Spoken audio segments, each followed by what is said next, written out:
স্বতন্ত্র বিশ্ববিদ্যালয়ের দাবিতে আন্দোলন করছেন তিতুমির কলেজের শিক্ষার্থীরা। এ বিষয়ে আরো জানাতে গুলশান থেকে আমাদের সাথে যোগ দিচ্ছেন সহকর্মী নাহিদ কামাল। নাহিদ, শিক্ষার্থীরা মন্ত্রণালয়ের বিবৃতি প্রত্যাখ্যান করেছেন, এ বিষয়ে তারা কি জানিয়েছেন আর এখন কি কর্মসূচি চলছে সেখানে?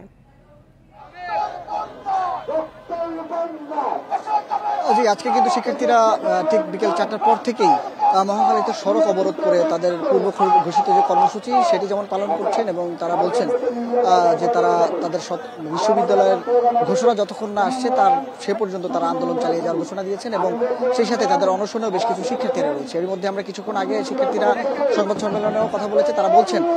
মূলত আজকে শিক্ষা মন্ত্রণালয় যে বিবৃতি দিয়েছে সেই বিবৃতি তারা বয়কট করেছেন এবং তারা দাবি আদায় না হওয়া পর্যন্ত তাদের কর্মসূচি চালিয়ে যাওয়ার ঘোষণা দিয়েছেন। এই মুহূর্তে ঠিক গুলশান ১ নম্বরের যে গোল চত্বর রয়েছে সেই চত্বরে কিন্তু তারা অবস্থান নিয়েছেন এবং সড়ক অবরোধ করে তারা কিন্তু তাদের কর্মসূচি চালিয়ে যাচ্ছেন এবং তাদের স্লোগান দিচ্ছেন। তাদের দাবি আদায় যে ৭ দফা দাবি রয়েছে সেই ৭ দফা দাবি অবিলম্বে যেন মেনে নেওয়া হয় সেই দাবি কিন্তু তারা করছেন এবং বারবারই তারা যেটি বলছেন শিক্ষা মন্ত্রণালয় থেকে এর আগে যে একটি কমিটি করে দেওয়া হয়েছে তিতুমির বিশ্ববিদ্যালয় করা যাবে কি যাবে না বা তিতুমির বিশ্ববিদ্যালয়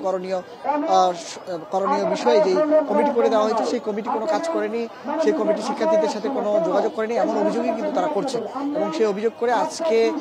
শিক্ষা মন্ত্রণালয়ের যে বিবৃতি সেটি তারা প্রত্যাখ্যান করেছেন এবং ৭ কলেজের যে অন্য যে ৬ কলেজ রয়েছে ৬ কলেজের ব্যাপারে তারা বলছেন সেটি তাদের সিদ্ধান্ত, তিতুমিরের বিষয়ে তাদের পূর্বের সিদ্ধান্তেই তারা অনড় রয়েছে। এর মধ্যে আগামীকাল তারা কর্মসূচিও চালিয়ে যাওয়ার ঘোষণা দিয়েছে। শুধুমাত্র সকাল ৬টা থেকে বেলা ১১টা পর্যন্ত বিশ্ব ইজতেমার কারণে এই সময়টুকু তারা তাদের কর্মসূচি শিথিল রাখার কথা বলেছে। বাকি সময় কিন্তু তারা কর্মসূচি চালানোর ঘোষণা দিয়েছে এবং সেই সাথে তারা কিন্তু সড়ক অবরোধ আজকে যেমন করেছে, আজকে ঠিক সন্ধ্যার আগে তারা মহাখালী আমতলীতে গিয়ে তারা প্রথমে সড়ক অবরোধ করে এবং সেখান থেকে কিছুক্ষণ তারা সেখানে অবস্থান নেওয়ার পরে সেখান থেকে আবার তিতুমির কলেজ হয়ে এখন এসেছেন ঠিক গুলশান ১ নম্বরের মোচরে এবং সেখানে কিন্তু আশপাশে বেশ কিছু যানবাহন যারা এই সড়কটি ব্যবহার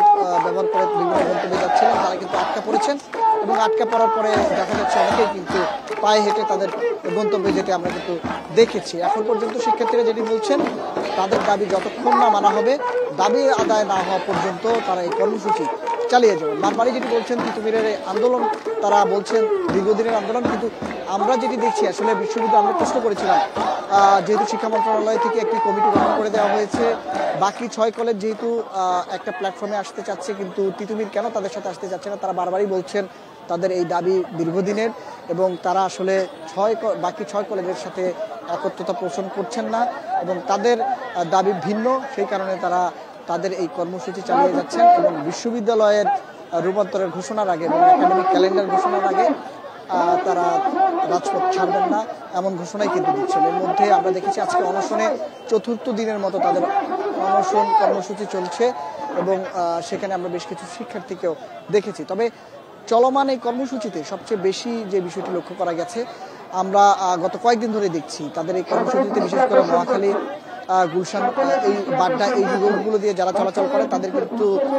চরম ভোগান্তিতে পোহাতে হয়েছে এবং ভোগান্তির কারণে কিন্তু দীর্ঘ যানজটের তৈরি হয়েছে এবং অনেকে তাদের কর্মস্থলে যেমন যথাসময়ে পৌঁছতে পারেনি এবং ভোগান্তির কারণে অনেকে রোগী নিয়েও কিন্তু এই সড়কগুলো ব্যবহার করে চলাচলে কিন্তু ভোগান্তি পোহাতে হয়েছে। এই ছিল গুলশান ১ নম্বর গোল চত্বর থেকে আমার কাছে সর্বশেষ। রাজধানী গুলশান থেকে তিতুমির কলেজের শিক্ষার্থীদের কর্মসূচির সবশেষ তথ্য জানাচ্ছিলেন আমাদের সহকর্মী নাহিদ কামাল।